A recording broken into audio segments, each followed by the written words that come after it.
Not only did the Blue Jays win Game 1 of the World Series against the Dodgers, 11-4 in Toronto, and that sounds almost unbelievable to say, but it's the truth. It happened.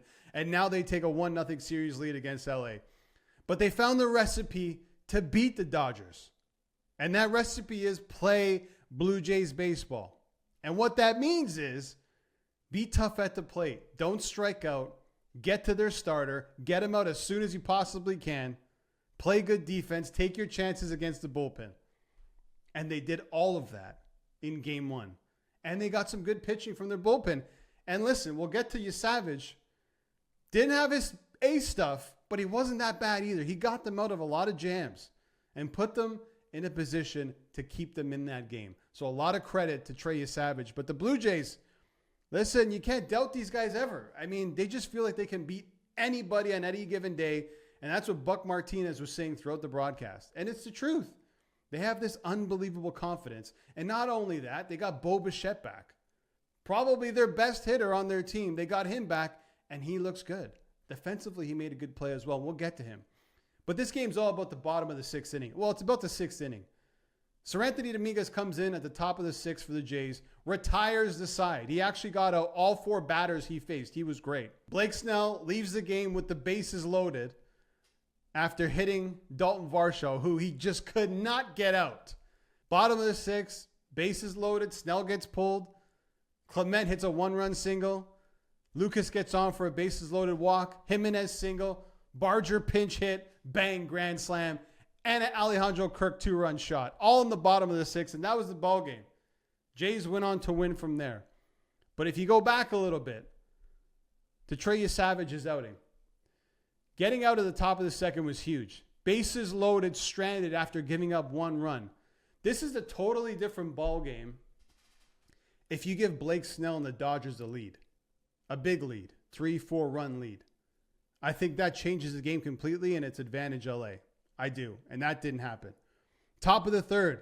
Great defensive play by Bo Bichette. And Savage gets out after giving up 1 run in the top of the 3rd as well. So he didn't have his A stuff, but listen, he kept the Jays in the game and he deserves a lot of credit for that. He also broke the Jays' single postseason record in strikeouts by passing David Price. 27 strikeouts, which is 3rd right now among pitchers this postseason, right behind Blake Snell. And at the top of the list is Tarek Skubal. So he's been spectacular. There's a couple things I want to get to before I end this recap. And one being Bo Bichette. When he was announced that he was going to be in the lineup and play second base, a position he hasn't played in the majors yet, with that bum leg, at least what I thought was a bum leg, I was concerned. I was concerned for the Jays. I was concerned for him. But he answered all the questions. He looked fine. He was good at the dish. 1 for 2 with a walk. Made a great play at second base. Looked like healthy Bo. And got pulled, I think, for Nathan Lucas in the 5th inning, I believe. But the Jays got one of their best bats, maybe their best bat back in the lineup, and he's healthy. That is a huge boost for the Jays moving forward. And now they take a 1-0 series lead into Game 2. I mentioned this before, but great at-bats from a lot of players. Kirk, Varsho, Lucas, Bo Bichette. Vladdy had a good game. The Jays, it's by committee all the time. The Stars always perform, more or less. But it's by committee. And like I mentioned, they have the recipe. And one piece, or one ingredient, I should say, of that recipe is getting to starters. Look at this list of starters they've gotten to so far in this postseason. Blake Snell, Max Fried, Rodon, Castillo, Gilbert. That's the best of the best in the majors. And the Jays just have a knack for getting to the best. Now they have Yamamoto, who's coming off a complete game, stellar performance. And after that is Glasnow, and then it's Ohtani. So there's no let up for this Jays team, but I just don't think there's any starter that really concerns them.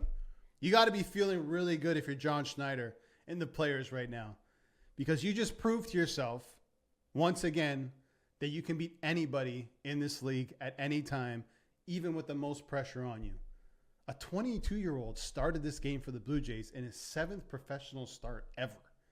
Now, I've said this before in one of my previous videos, but momentum is a hell of a thing, because you think it would carry over game to game, but sometimes in the postseason, that just doesn't happen. Each game seems to be isolated. And the Dodgers are going to get better as this series goes on. They've been here before. They have the experience. Ohtani, Freeman, Betts, Hernandez, Will Smith. I mean, they're going to perform. The starting pitching is going to be good. But it's up to the Jays to continue doing what they've been doing all year. And the reason why they're in this position, it's by playing Blue Jays baseball. All right, that's it for the video. Let me know in the comments below your thoughts after Game 1.